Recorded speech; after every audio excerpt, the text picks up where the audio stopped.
নওগাঁর ধামুরহাট থানায় আসন্ন এইচএসসি পরীক্ষার প্রশ্ন ফাঁসের ঘটনায় দোষীদের বিচার দাবিতে এলাকাবাসী বিক্ষোভ সমাবেশ ও মানববন্ধন করেছে। শনিবার দুপুরে ধামুরহাট উপজেলা চত্বরে এ মানববন্ধন করা হয়। প্রশ্নপত্র কিভাবে যায় কারাগারে, কারাগারে গিয়ে কিভাবে এটা আসামির হাতে ফাঁস হয়, এটা আমার মানে প্রশ্ন।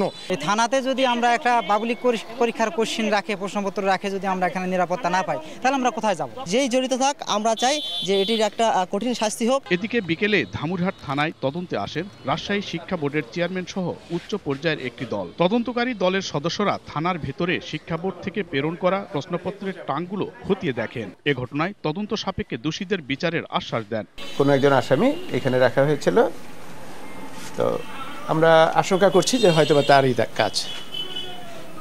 তো এটা আমাদের তদন্ত কমিটি গঠন করা হয়েছে। যে প্রশ্নের সেটটি এইভাবে বাইরে পাওয়া গেছে, সেই প্যাকেটের আমাদের এই সকল কেন্দ্রের ওই সেট আমরা বাতিল করার সিদ্ধান্ত গ্রহণ করেছি। মঙ্গলবার রাতে থানায় রক্ষিত প্রশ্নপত্রের একটি টাঙ্কের তালা খোলা সহ বেশ কিছু প্রশ্নপত্র ছড়িয়ে ছিটিয়ে থাকা অবস্থায় দেখতে পায় পুলিশ। এ ঘটনায় একজন সাব ইন্সপেক্টর ও এক পুলিশ সদস্যকে প্রত্যাহার করা হয়েছে। এছাড়া জেলা প্রশাসনের পক্ষ থেকে ৩ সদস্যর একটি তদন্ত কমিটি গঠন করা হয়েছে।